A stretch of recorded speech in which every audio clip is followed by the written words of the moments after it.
जय हिंद साथियों, आप सभी को मेरा प्यार भरा नमस्कार। मैं मुकेश यादव, मैं टारगेट से। और आज हम लोग पढ़ेंगे कक्षा 10 की मैथ एक्सरसाइज 14.1। और यदि हम बात करें तो चैप्टर है 14 जिसका नाम है सांख्यिकी। और आज हम लोग इसका इंट्रोडक्शन समझने वाले हैं। ये बच्चे, यदि हम बात करें ये चैप्टर सांख्यिकी जो है ये आपको क्लास 9th में भी मिला था, ठीक है। लेकिन अगर हम बात करें क्लास 9th में इसका जो लेवल था वो थोड़ा सा लोअर लेवल था, लेकिन यहाँ अपर है। यहाँ समझिएगा, वहां पर आपने सीखा था कि ग्राफ के माध्यम से, जैसे समझिएगा कुछ ग्राफ वगैरह आप इस तरीके से बनाते थे, जैसे 0 से 5, 0 से 10, 20 ऐसे करके ग्राफ वगैरह बनाए। फिर तोरण के माध्यम से ऐसे करके समझाते तो वो भी बनता था, ठीक। वहां पर आपने सीखा था माध्य वगैरह निकालना, वहां पर भी सीखा था। लेकिन अगर हम बात करें क्लास 10th में, तो बच्चे समझिएगा यहाँ पर अगर हम जो डिस्कस करने वाले हैं वो 3 चीजों का डिस्कस करने वाले हैं। माध्य, माध्यक और बहुलक। अगर कोई बच्चा इंग्लिश मीडियम का हो तो जानते हैं, मीन इसको कहा जाता है, मीन, मीडियन, मॉड, ठीक। मीन, मीडियन, मॉड, ये बच्चे ये सब है क्या? ये सब है केंद्रीय प्रवृत्ति की मापी, ठीक। केंद्रीय प्रवृत्ति की मापी यानी सबको सॉल्व करते हैं। ये सब है क्या? केंद्रीय प्रवृत्ति की मापी। तो यहाँ पर समझिएगा, ध्यान से हम लोग पढ़ने वाले हैं माध्य, माध्यक, बहुलक यानी मीन, मीडियन, मॉड। तो आपको 14.1 जो मिलेगा वो मीन के बारे में है, 14.2 जो है वो मीडियन के बारे में है, और 14.3 जो है वो मोड के बारे में है, ठीक, बहुलक के बारे में है। और उसके बाद 14.4 आपका जो है वो है सबका मिला हुआ रूप, थोड़ा सा तोड़ वगैरह खींचना, वहां पर ग्राफ बताएंगे हम आपको। तो एक साथ यदि मैं सारी बातें बता देता हूं तो आप आधे से ज्यादा कंफ्यूज हो जाएंगे। इसलिए हम करते क्या है कि पहले हम लोग माध्य के बारे में पढ़ते हैं, फिर माध्यक के बारे में पढ़ते हैं, और फिर बहुलक के बारे में पढ़ते हैं, जिससे सारा का सारा कॉन्सेप्ट जो है वो अच्छे तरीके से क्लियर रहे, कंफ्यूजन होने की संभावना भी उत्पन्न ना हो। तो सबसे पहले हम माध्य के बारे में डिस्कस करेंगे। जब 14.2 को पढ़ाएंगे तो हम माध्य के बारे में डिस्कस करेंगे, और 14.3 पढ़ाएंगे तो हम बहुलक के बारे में डिस्कस करेंगे। तो ये बच्चे समझिएगा, पहले हम माध्य को ये समझते हैं जो हमने बचपन में पढ़ा था, और ये 1 नंबर में आपके ऑब्जेक्टिव में मिल सकता है, ठीक। जो अभी जो हम बताने जा रहे हैं ये आपके सिलेबस में नहीं है, लेकिन 1 नंबर में दे दिया जाता है। आपके सिलेबस में जो है वो ग्राफ बना करके वहां से हम लोग माध्य 3 विधियों से फाइंड आउट करना सीखेंगे। लेकिन अगर बात करें हम ऑब्जेक्टिव में, हमने ऐसा करके देखा है कि ऑब्जेक्टिव में 1 नंबर का ऐसे दे दिया जाता है, कभी कभी 1 नंबर भी दे दिया जाता है, ऑब्जेक्टिव नहीं रहता है। तो यहाँ समझिए सिंपल है। अगर हम बात करें, हमने छोटे क्लास में पढ़ा था कि माध्य बराबर होता है कुल पदों का योग बटे कुल पदों की संख्या, ठीक। कुल पदों का योग बटे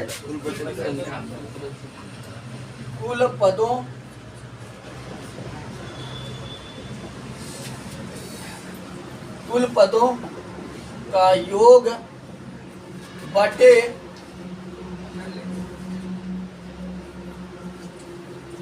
कुल पदों की संख्या। ये आप बचपन में कुल मिलाकर जब से आप पढ़ रहे होंगे 5, 6, 7, 8 में, ये फार्मूला अक्सर आपको देखने को मिला होगा, है ना, 7, 8 जगह मिला होगा।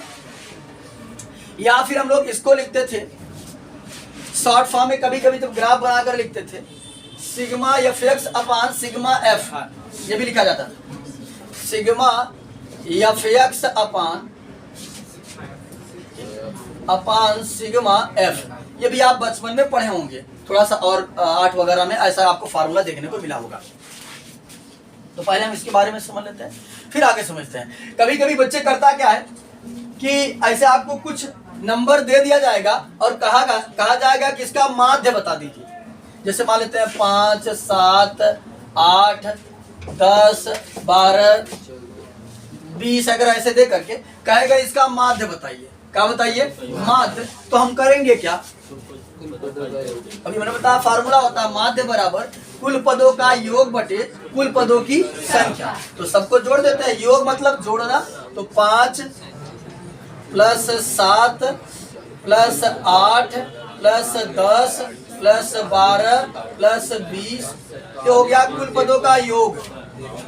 क्या समझिए, हो गया कुल पदों का योग बटे कुल पदों की संख्या। तो 1 2 3 4 5 6, कितना है 6।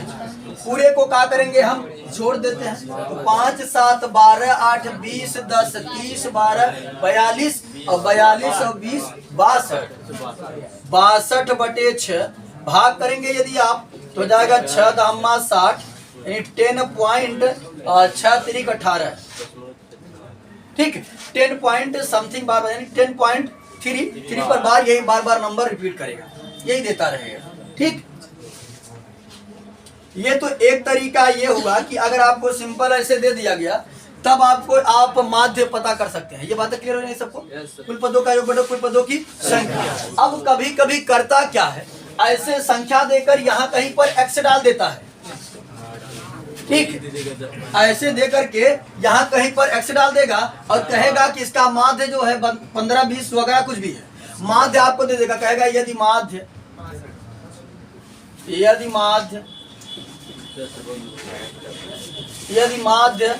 12 है, माध्य 12 है तो x का मान ज्ञात कीजिए। यानी इस तरीके से एक सीरीज दे देगा, नंबर दे देगा, और यहीं कहीं पर बीच वगैरह में, अरे जरूर नहीं कि अब ये दिमाग में बैठाना कि बीच में देगा, यहाँ भी दे सकता, कहीं भी x ऐसे लिख देगा और कहेगा कि आप x का मान बता दीजिए। तो कंफ्यूज होने वाली बात नहीं है बच्चे, हम जैसे कर रहे थे सेम टू सेम वैसे ही करेंगे, समझिएगा ध्यान से। फार्मूला हमारा वही रहेगा, इसमें आपको कंफ्यूज होने की बात नहीं है।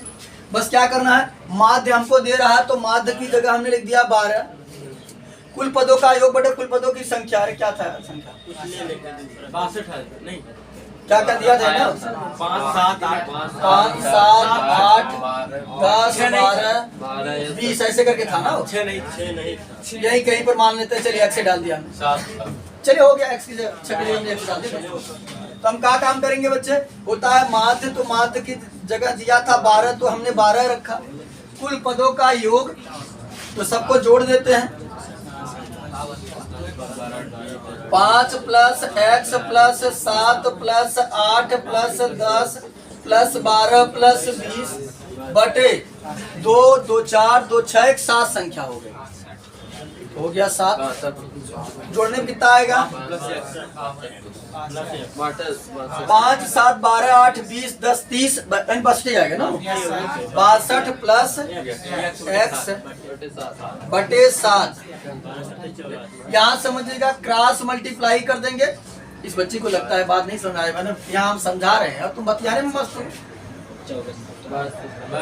12 सते 84, 84 बराबर 62 प्लस x, ये प्लस है, इसको इधर लाएंगे तो माइनस हो जाएगा, 84 माइनस 62 बराबर x, कितना आ जाएगा 22। यानी x की जगह कितना रखना पड़ेगा, अगर x की जगह हम 22 रख देते हैं तो हमको जो माध्य मिलेगा वो कितना मिलेगा 22। एक तरीका ये हुआ कि आपको माध्य संख्या देकर के माध्य निकालने के लिए कह देगा।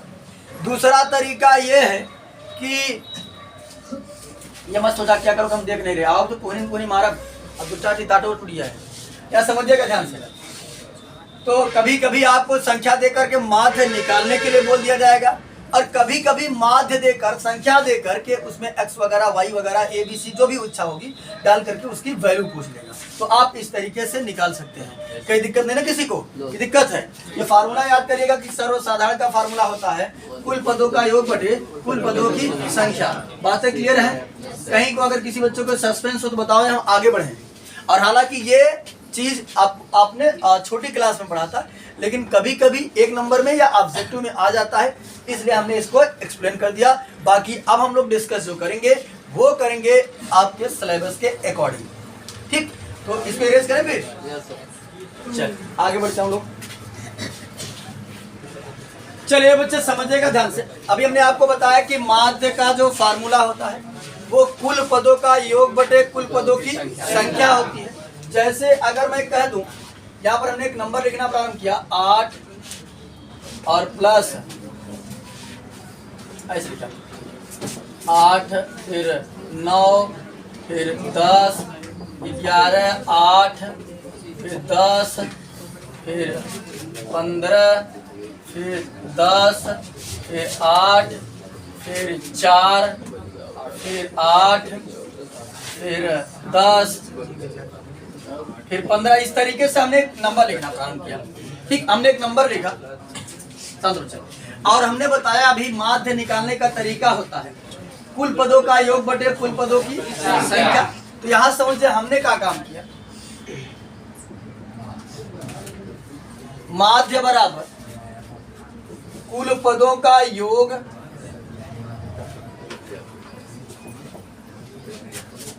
पदों का योग बटे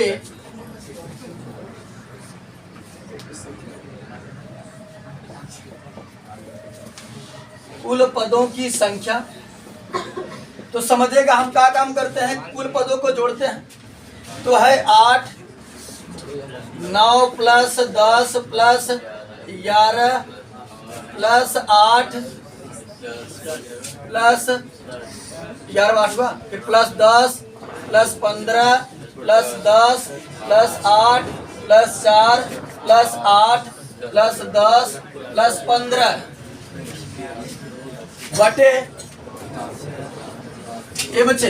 अब हम क्या काम करें, समझिएगा ध्यान से। कितना है, 1 2 3 4 5 6 7 8 9 10 11 12 13 ना, 13 है। 2 2 4 2 6 2 8 2 10 2 12 13 बटे 13।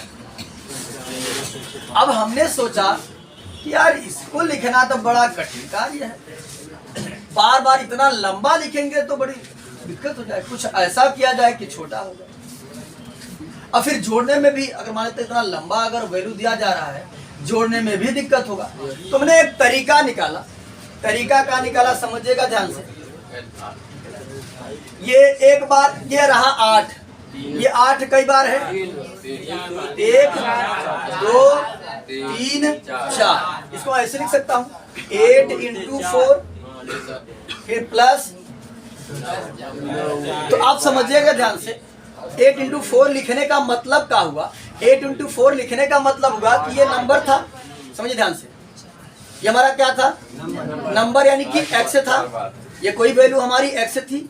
और ये है फ्रीक्वेंसी यानी कि बारंबारता, कि कितनी बार ये आया है। तो यानी कि x × f फ्रीक्वेंसी कहते हैं, f कहते हैं ना। तो यहाँ समझिएगा ध्यान से, फ्रीक्वेंसी f से स्टार्ट होती, तो हो गया f। ये हमारा कोई नंबर है x, जो बना क्या, ये f(x) का बना, f(x) बना। फिर इसी प्रकार से समझिएगा।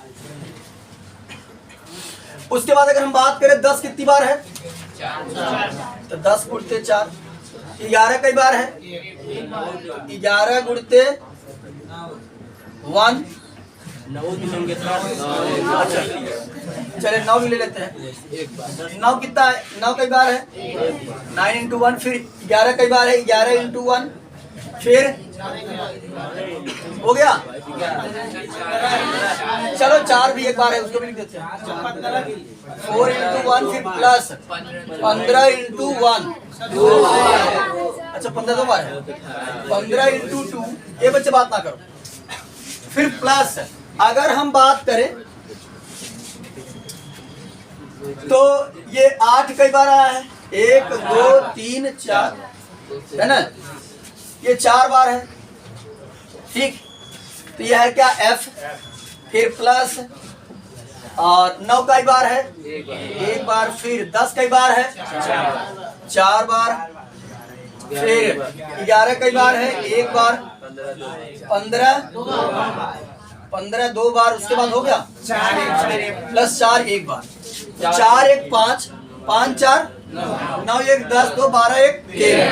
तो ये क्या है, ये है f। और ये बारंबारते ने है f का है, f है। तो हमने सोचा कि बार बार अगर हमको इतना फार्मूला लिखना पड़ेगा और इतनी वैल्यू लिखना पड़ेगा, ये तो काम गड़बड़ होगा। हमने देखा कि मैं लिख क्या रहा हूं, समझिएगा ध्यान से। ये एग्जाम्पल देखने के बाद कुछ समझ नहीं सके। मैंने ये समझने की कोशिश किया कि मैं लिख क्या रहा हूँ। तो मैंने देखा ये हमारा कोई नंबर x था, x into frequency f into x या x इंटू f। तो मैं इसको लिख रहा हूँ, ये फ्रीक्वेंसी f हो गया और ये नंबर हो गया x, तो f(x) और नीचे क्या लिख रहा हूँ, फ्रीक्वेंसी f, तो अपान में हो गया f। लेकिन मैं कोई एक नंबर तो लिख नहीं रहा हूँ कि ये सेम है। तो मैंने इतने को जोड़ा, इतने को जोड़ा, इतने को जोड़ा, इतने को जोड़ा, इतने को जोड़ा, यानी गुणा करके सबको बार बार जोड़ रहे हैं और यहाँ भी जोड़ा जा रहा है। तो जोड़ने के लिए जानते हैं क्या लगता है, समिशन होता है। समिशन का मतलब होता है योग, जिसे हम लोग कहते हैं सिग्मा हिंदी, यानी समिशन होता है यानी सबको जोड़ना। क्या होता है, सबको जोड़ना। तो हमने लगा दिया यहाँ पर समिशन, यानी इन सभी वैल्यूओं को हम गुणा करके क्या कर रहे हैं, जोड़ रहे हैं। यहाँ भी हमने कहा लगाया समिशन, ठीक है। लेकिन समझिएगा अब मैं कहां से कहां तक जोड़ रहा हूं ये हमने नहीं बताया। अभी तक हमने ये मेंशन नहीं किया कि मैं इसको कहां से लेकर कहां तक जोड़ रहा हूं। तो हमने क्या काम किया, यहां लिख दिया आई, क्या लिखा आई, और यहां भी हो गया एफ आई और ये भी हो गया एक्स आई। तो F I into x I upon F I. अभी तक भी हमने नहीं बताया कि मैं कहां से लेकर कहां तक जोड़ रहा हूं। तो फिर से हमने मेंशन किया कि यहां समझिए आई बराबर 1 से लेकर n तक। इसका मतलब समझिए ये बता रहा है कि i का मान हम कहां से कहां तक रख सकते हैं, 1 से लेकर n तक रख सकते हैं। इसी प्रकार यहां भी i बराबर 1 से लेकर n तक। बात को समझ रहे कि नहीं, यानी अगर बात आई कहां से, आई हम एक कुछ ऐसा वेरिएबल कंसीडर करते हैं, आप कुछ भी कंसीडर कर सकते हैं, m कर सकते हैं, z कर सकते हैं, कोई बात नहीं है। बस हमने एक वेरिएबल i कंसीडर कर लिया कि i का मान हम कहां से लेकर कहां तक, यानी 1 से लेकर n तक। n हमारा है इनफाइनाइट कोई नंबर, यानी अनंत तक का है। यानी मैं i की जगह चाहूं तो 1 रख सकता हूं, 2 यानी 3 4 5 6 तक कहां तक जा रहा है, n तक जा रहे हैं। ठीक, ये हमने आई एक नंबर कंसीडर किया। आई कुछ भी आप ले सकते हैं, एम ले सकते हैं, जेड ले सकते हैं, कोई भी, यानी कि यहाँ पर ये जरूरी है कि आई ही लिखे, लेकिन थोड़ा सा फार्मूला में पढ़ने में अच्छा लगता है, जो बचपन से पढ़ते चले आ रहे हैं, इसलिए हमने यहाँ पर आई लिखा। ठीक, अब यहाँ समझिएगा हमने कहा ये हिंदी माध्य भी हम नहीं लिखेंगे, इस हिंदी को भी हटा दिया जाए, इसको हम लोग एक्स बार से डिनोट करते हैं। तो माध्य एक्स बार बराबर होता है F I x I upon sigma F I x I upon sigma F I भी, और ये आपका हो गया प्रत्यक्ष विधि का फार्मूला। ये आपका है प्रत्यक्ष विधि का, यही फार्मूला है आपका। तो हम लोग बार बार आई बराबर 1 से लेकर n वगैरह तक नहीं लिखते हैं। एक बार हम जान चुके हैं कि आई का मान कहां से कहां तक रखा जाएगा, तो हम लोग डायरेक्ट लिखते हैं कि x बार बराबर, यहाँ ऊपर लिख रहे हैं, x बार बराबर होता है sigma F I x I upon sigma F I. बात है क्लियर सभी को? और ये आप माध्य निकाला जाए तो निकाल लीजिए, कोई दिक्कत नहीं, हमने आपको सिखा कैसे निकालना है। ठीक, ये हो गया ना। क्या करो, सबको जोड़ दो, कुल पदों का योग बटे कुल पदों की संख्या, इसको करो 8 चौक 32 plus 40 plus 9 plus 11 plus 4 plus 30 बटे 13, इसको जोड़कर भाग कर देना, तो जो आएगा वो तुम्हारा माध्य हो जाएगा। जो भी आएगा अपना कर लेना इसको, ठीक है, कोई कठिन कार्य नहीं है। तो यहाँ समझेगा ये बच्चे कुल मिलाकर के आपका प्रत्यक्ष विधि का यही फार्मूला है। और ये कैसे आया हमने आपको एग्जांपल लेकर के समझा दिया कि भैया अगर कोई नंबर है, इस नंबर कई बार आ रहा है, अब मैं कई बार इन नंबरों को अगर लिखता हूँ तो बड़ी लंबी कहानी बनती है। उस लंबी कहानी से बचने के लिए हमने क्या काम किया कि पहले वो नंबर जो है नंबर को लिखा, और वो नंबर कितनी बार आ रहा है उस हमने गुणा कर दिया। तो ये हो गया हमारा नंबर था x, ये था f, तो हो गया x, और नीचे सभी नंबरों को हम जोड़ रहे हैं, कितनी बार आ रहा है वो, f1 f2 f3 ऐसे करके है। तो हमने क्या काम किया, ठीक, सीमा लगा दिया कि भैया f कहाँ तक जा रहा है, 1 से लेकर n तक जा रहा है। तो आपका ये फार्मूला इस तरीके से निकल कर आता है, जिसे कहा जाता है प्रत्यक्ष विधि। लेकिन प्रत्यक्ष विधि के लिए भी हम लोग कॉलम बनाते हैं। ठीक, अभी तो हमने आपको सिखाया कि ये फार्मूला कैसे बनकर के आया, अभी ये फार्मूला कैसे अप्लाई करना है, कैसे सवाल लगाना है, ये हमने आपको नहीं बताया। अभी केवल और केवल हमने आपको ये बताया कि ये फार्मूला निकल कर आया कहाँ से, कैसे बना, ये फार्मूला बना कैसे हमने आपको दिखा दिया। क्लियर बात सबको? तो चलिए आगे बढ़ते हैं। हाँ बच्चे, अब हमने एक एग्जाम्पल लिया है जिसको आप जिसके मदद से आपको ये समझा सके कि माध्य कैसे निकाला जाता है। वो लगभग तीनों विधियों से आपको समझाने की कोशिश करेंगे। पहले हम आपको प्रत्यक्ष विधि बताते हैं। तो ये बच्चे समझिएगा, केवल अगर हम बात करें क्वेश्चन में आपको 2 कॉलम दिया जाएगा। कितना कॉलम दिया जाएगा? 2। और हो सकता है कभी मैक्सिमम 3 दे दे, वो अलग की बात है। 2 दिया जाएगा, एक वर्ग अंतराल या यहाँ पर और कुछ भी हो सकता है, और एक यहाँ विद्यार्थियों की संख्या, जिसकी भी संख्या होगी, बारंबारता हो सकती है, कुछ भी हो सकती है। ये हमने प्रश्न उठाकर यहाँ एक लिख दिया है। ठीक, ये हमारा प्रश्न है। अगर हम बात करें, ये आप देख सकते हैं आपके पेज नंबर 288 पर दिया है। वही एग्जाम्पल हमने यहाँ उठा लिया है ताकि आपको बता सके, समझा सके। तो यहाँ समझिए 2 कॉलम आपको देगा और समझिएगा आपको सॉल्व कैसे करना है। आपको बताते हैं तरीका कि अगर हम बात करें प्रत्यक्ष विधि की, तो प्रत्यक्ष विधि में 4 कॉलम बनेगा। समझिए बात ध्यान से हमारी, 4 कॉलम बनेगा प्रत्यक्ष विधि में। 2 कॉलम सेम वही बनेगा जो किताब में, जो क्वेश्चन में दिया रहेगा। समझिएगा ध्यान से, प्रत्यक्ष विधि में 4 कॉलम बनेगा, 2 कॉलम सेम वही बनेगा जो आपके क्वेश्चन में दिया रहेगा, और 2 कॉलम हम बनाएंगे। हम मतलब आप सॉल्व करें तो आप ही बनाएंगे, ठीक, हम ही नहीं बनाएंगे। तो यहाँ समझिएगा 2 कॉलम पहला और दूसरा सेम टू सेम क्वेश्चन वाला उतार देंगे। पहला और दूसरा column same to same question का रहेगा, कोई फेर बदल नहीं होगा। ठीक, तो यहाँ समझिए, इसीलिए हमने क्या काम किया, पहला कॉलम वर्ग अंतराल दिया था तो हमने भी वर्ग अंतराल बना दिया। दूसरा कॉलम विद्यार्थियों की संख्या दिया था तो हमने भी विद्यार्थियों की संख्या बना दिया। बातें क्लियर सभी को? बाकी जैसी वैल्यू दिया गया था हम उसको लिख भी देते हैं। तो चलिए, दिया गया था कितना, 10 से 25, 25 से 40 से 55 से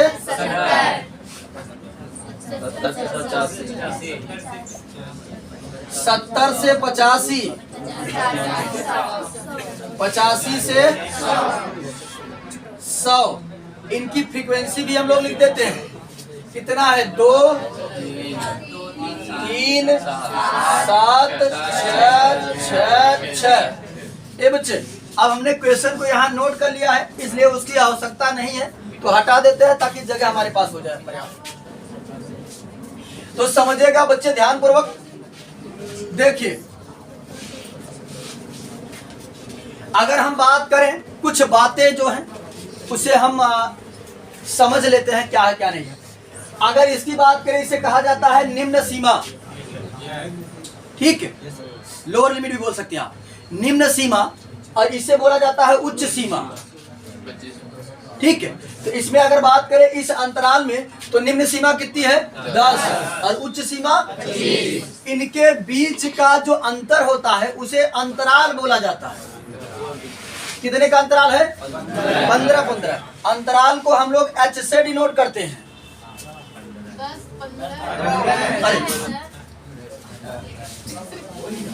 15। ठीक है, तो बात समझ आएगी सबको? कितनी बातें क्लियर हुई? देखिए, इसको कहा जाता है निम्न सीमा, इसे कहा जाता है उच्च सीमा।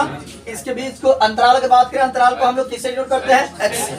और इसे चाहो तो L1 S को कह सकते हो, ये L1 से शो कर सकते हो, लोअर लिमिट है, कुछ भी कर सकते हो, कोई दिक्कत नहीं। ठीक, L से, और ये हो जाएगा L1, L2, L3, इस तरीके से हो सकता है। वर्ग अंतराल भी कहा जाता है इसको। ये देखो बच्चे ध्यान समझिएगा ध्यान से। और अंतराल भी या वर्ग अंतराल भी बोल सकते हैं, जैसे आगे वहां लिखा गया है वर्ग अंतराल। ठीक, वर्ग अंतराल, ज्यादा वाले से कम। हाँ, अंतराल पता करने के लिए ना, अंतराल पता करने के लिए ना, उच्च सीमा माइनस निम्न सीमा। तो ये बच्चे समझिएगा ध्यान से, इसको हम कहते हैं निम्न सीमा, इसे कहते हैं उच्च सीमा। इसके बीच के अंतराल को कहते हैं हम लोग अंतराल, यानी उसे हम किससे डिनोट करते हैं, H से। तो चलिए अब आगे समझिएगा। 2 कॉलम आपको क्वेश्चन में दिया गया रहेगा, सेम टू सेम आपको नोट कर देना है। 2 कॉलम आपको अपने से बनाना है प्रत्यक्ष विधि में। तो समझिएगा तीसरा कॉलम बनता है हमारा वर्ग चिन्ह, जिसे हम लोग एक्स आई कहते हैं। एक्स आई बनता कैसे है समझिएगा ध्यानपूर्वक। हम क्या काम करेंगे, जो हमारी लोअर लिमिट है और जो हमारी अपर लिमिट है दोनों को जोड़कर आधा कर देंगे। ठीक है, तो समझिएगा ध्यान से बच्चे, यानी अगर हम बात करें इसमें लोअर लिमिट कितना है और अपर लिमिट, यानी निम्न सीमा 10 उच्च सीमा जोड़ देंगे, उसके बदले क्या करेंगे, आधा कर देंगे। अब आधा के लिए बच्चे समझिएगा आपने पढ़ा है कि कुल्ला करके क्या करेंगे, 2 से भाग करेंगे, 2 से भाग कर देंगे, सही बात है। लेकिन कभी कभी कंफ्यूजन बच्चों को इसलिए पैदा हो जाता है, जैसे अगर कोई पूछ लेगा कि चलो 3/4 का आधा बताओ, तो अब क्या काम करते हैं, जब बच्चे भाग करते हैं तो भाग वाले में वो कंफ्यूज हो जाते हैं। इसीलिए हमने अच्छा सा तरीका निकाला है कि ताकि कभी बच्चे को कंफ्यूजन पैदा ही ना हो। किसी का आधा निकालना हो तो 1/2 से मल्टीप्लाई कर दो, कभी भविष्य में कभी कंफ्यूजन नहीं पैदा होगा, मेरी गारंटी है। बटे का दे, दशमलव का दे, सिंपल दे, कुछ भी दे, 1/2 से गुणा करो तो हो जाएगा 3/4 दूनी 8। आप आसानी से बता सकते हैं। तो समझिएगा किसी का भी आधा निकालना होगा तो 1/2 से मल्टीप्लाई करेंगे। तो हमें वर्ग चिन्ह के लिए क्या चाहिए, इसका जोड़कर आधा कर देंगे। तो 10 में 25 जोड़े तो 35, 35 का आधा निकालना हो तो 35/2, 35 गुणते 1/2 तो हो जाएगा 35/2, भाग करेंगे तो हो जाएगा 17.5। भाग करना सबको आता है, 17.5। ठीक, तो यहाँ कितना आ गया, 17.5। बातें क्लियर हुई। अब इसी प्रकार से इसको इसके जोड़कर आधा करेंगे, इसको जोड़कर आधा करेंगे, इसको जोड़कर आधा करेंगे, इसको जोड़कर आधा, इसको जोड़ करके आधा। तो अब हमने सोचा बार बार ये प्रक्रिया करेंगे तो ये अच्छी बात नहीं। ठीक, कुछ लगाया जाए दिमाग, बात सुना है कि नहीं। तो आप क्या काम करिए, अगर आपकी इच्छा बनती है तो सबको जोड़ करके आधा करके लिखते रहिए। लेकिन ये आधा उसको जोड़कर आधा क्यों करते हैं? यहाँ समझिए, इसका मतलब होता है वर्ग चिन्ह की अगर बात करें, इसका मिड पॉइंट हम फाइंड आउट करते हैं। इसे वर्ग चिन्ह कहिए या मध्य बिंदु भी कहा जाता है। इसे हम सब वर्ग चिन्ह के, इसलिए आप कंफ्यूज हो गए, मध्य बिंदु कहा जाता है। अगर किसी का मध्य निकालना हो तो क्या करेंगे, आधा करेंगे तभी ना मध्य आएगा। इसलिए हमने क्या किया है, इसका आधा किया है। देखो कि 10 से 25 के बीच में आधा कौन पड़ेगा, वही पड़ेगा। ठीक, तो यहाँ समझेंगे, इसलिए आधा किसी को ये अच्छा बात आगे बताइए। इसे मध्य बिंदु भी कहते हैं, जानते रहिएगा, वर्ग चिन्ह या मध्य बिंदु। ठीक, तो अभी बच्चे समझिएगा ध्यान से। अब हम क्या काम करें, बार बार जोड़कर आधा करें, या तो तरीका समझिएगा ध्यान से, पहले वाला जोड़कर आधा कर दीजिए, बाकी जितने का अंतराल है उतना जोड़ते चले, यानी एच को जोड़ते चले जाइए, आसानी से आपको मिलता चला जाएगा। चलिए इसमें जोड़ेंगे, 17 में अगर 15 जोड़ेंगे कितना हो जाएगा, 17 15 32, 32.5। एक बार ट्राई कर लेते हैं कि बात सही है कि गड़बड़ है। चलिए 40 और 25 कितना होगा, 65। 65 का आधा 32.5 होता है, 32 दूना 64, आधा दूना 1 5। ठीक, तो चलिए यहाँ समझिएगा ध्यान।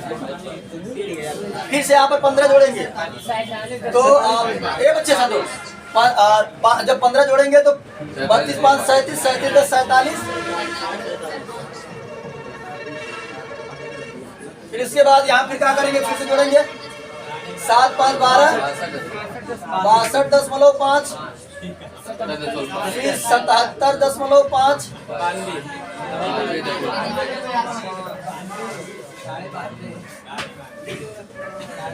बातें क्लियर हुई सबको। अब देखो उसके बाद क्या काम करते हैं, यहाँ पर हमने क्या, FI इंटू XI, FI में XI का गुणा कर देते हैं। ये तो गुणा आपको आना चाहिए इसमें। ठीक है, तो चलो 17.5 दूना 35, मजबानी भी कर सकते हो, आएगा 35.0 मतलब 35, और 32 तिहाइयाँ 96 और आधा तिहाइयाँ 1.5, 96 97 97.5।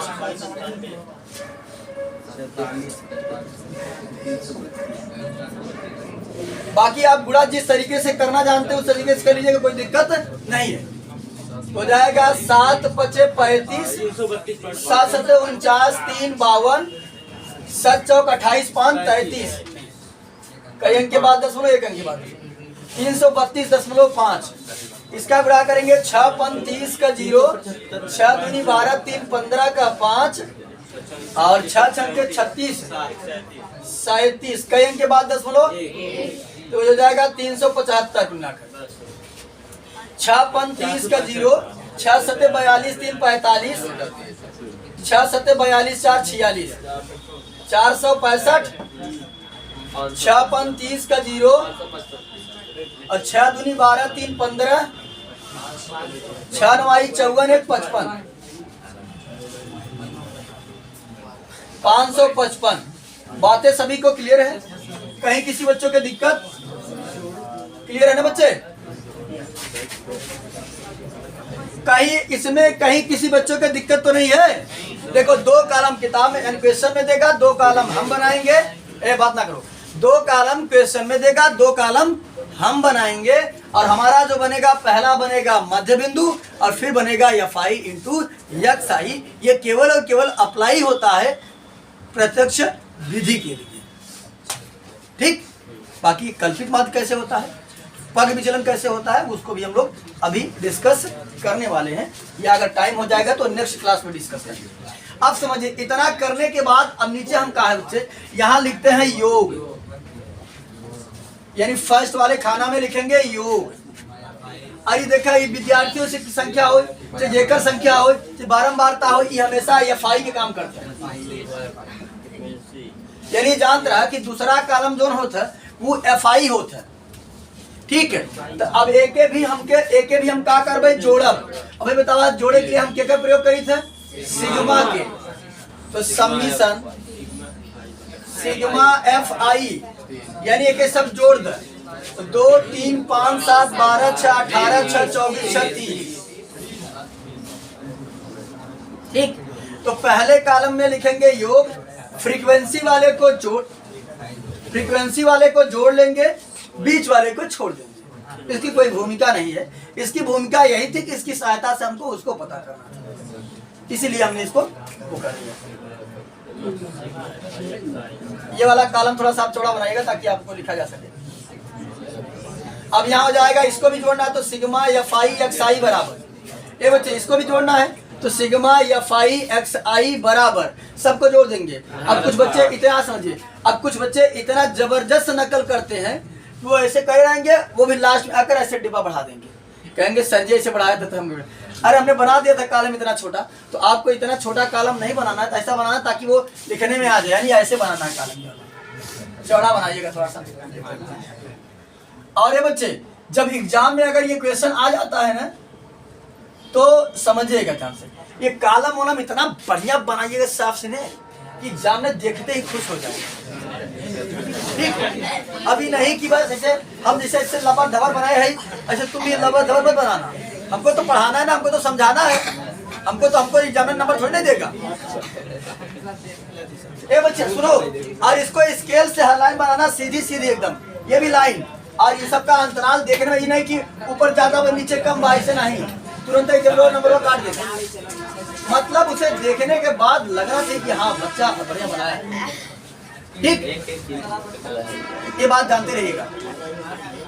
अरे बच्चे ऊपर यहाँ भी बंद कर देना इसको, ये मत करना, इसे पूरा अच्छे से एकदम अच्छे से आकृति होनी चाहिए, ठीक। और ये प्रयास करना कि ये जो बॉर्डर बनाओगे, इस बॉर्डर को ब्लैक पेन से बनाना, इसमें लिखे हुए अक्षर को ब्लू पेन से लिखना, ताकि थोड़ा सा एकदम स्पष्ट दिखता रहेगा, ठीक। बाकी हालांकि ये प्रैक्टिस आपको सारी चीजें जो है वो क्रैश कोर्स में कराई जाएगी। तो चलिए यहाँ समझिएगा। ये बच्चे इसको जोड़ा आपने कितना? 1800। चलिए ये बच्चे हमारे पास sigma FI XI, sigma FI भी है और सिग्मा FI इंटू XI भी है। और अभी हमने शॉर्ट फॉर्म में फार्मूला बनाया था कि माध्य x बार बराबर होता है सिग्मा FI अपान सिग्मा FI। x बार बराबर हमारे पास सारी वैल्यू है, रख देते हैं 1860। देखो सिग्मा एफ आई एक्स आई का मान हमने वो निकाला 1860, सिग्मा एफ आई का मान ये रहा 3। तो कट रहा है तो काट दीजिए, 0 से 0 कटा, काट दीजिए, 3 1 के 3, 3 6 18, 3 दूनी 6, तो माध्य कितना हो गया? कहीं किसी बच्चों के दिक्कत? अब यदि माध्य आ जाता है तो प्रत्यक्ष विधि से तो आप लोग कर सकते हैं कि नहीं कर सकते? कुछ कठिन नहीं है, सरल है बेहद। बस देखो, शांत रहे, मारे फटका के एग्जाम में किसी बच्चे ने छोड़ कर आया और कहा हमसे पूरी मारा, बता दे, चिल्ला बताओ तो इस बात भेजना नहीं होता, भूसा खा करके आए। देखो फिर से समझ लो ध्यान से कि पहले समझो तुमको करना क्या है। प्रत्यक्ष में कुल मिलाकर पहले ये दिमाग में बैठाओ कि 4 कॉलम बनाना है। प्रत्यक्ष में हमको 4 से ज्यादा नहीं बनाना, न 4 से कम बनाना है। और ये सोचो कि 2 हमको देगा और 2 बनाना होगा। 2 सेम क्वेश्चन का उतार देंगे, आए महेंद्र और अतुल्य समझा, और 2 बनाएंगे तो पहला बनेगा मध्य बिंदु। पहला क्या बनेगा? मध्य बिंदु या वर्ग चिन्ह, जिसे एक्साई कहते हैं। और ये क्वेश्चन वाला जो दूसरा कॉलम रहे एफ आई रहे, ठीक है। और तीसरा कॉलम हम लोग बना दे भाई एफ आई इंटू एक्साई। पहले के सामने लिखवाई योग एफ आई के जोड़ब, एफ आई और एक्साई के जोड़ब। ये बच्चे अब समझा, आगे क्वेश्चन ऐसे मिले ना, जैसे देखा समझ में बात है, 10 से 25 पर इंड होता, 25 से फिर शुरू होता, 40 पर इंड 40 से शुरू, 55 पर इंड 55 से शुरू, 70 पर इंड 70 से शुरू, 85 पर इंड 85 से शुरू। ये वही सतत वर्ग बा, कंटिन्यूअस चलता, कहूँ ब्रेक होते नहीं बा। और कुछ ऐसे मिले ना जो ब्रेक होए, वो सिखौबई कि कैसे तो ओके कंटिन्यूअस करेगा, सतत करेगा। तो पहले आप जितना सीखे हैं इतना आप अच्छे से क्लियर कर लीजिए, और बाकी बातें जो है वो हमारी गारंटी है कि आपको सरल से सरल शब्दों में समझाया। तो आज की क्लास में बच्चे हमने 14.1 का अगर हम बात करें तो माध्य के बारे में पढ़ने वाले थे। माध्य का हमने एक क्वेश्चन जो है वो ये क्वेश्चन करें, माध्य का हमने एक प्रकार डिस्कस कर लिया है। अभी आपका कल्पित माध्य विधि बचता है और एक बचता है पग विचलन। उन दोनों को नेक्स्ट क्लास में हम डिस्कस करने का प्रयास करेंगे। इस वीडियो में इतना ही, बाकी मिलते हैं नेक्स्ट वीडियो में, तब तक के लिए जय हिंद।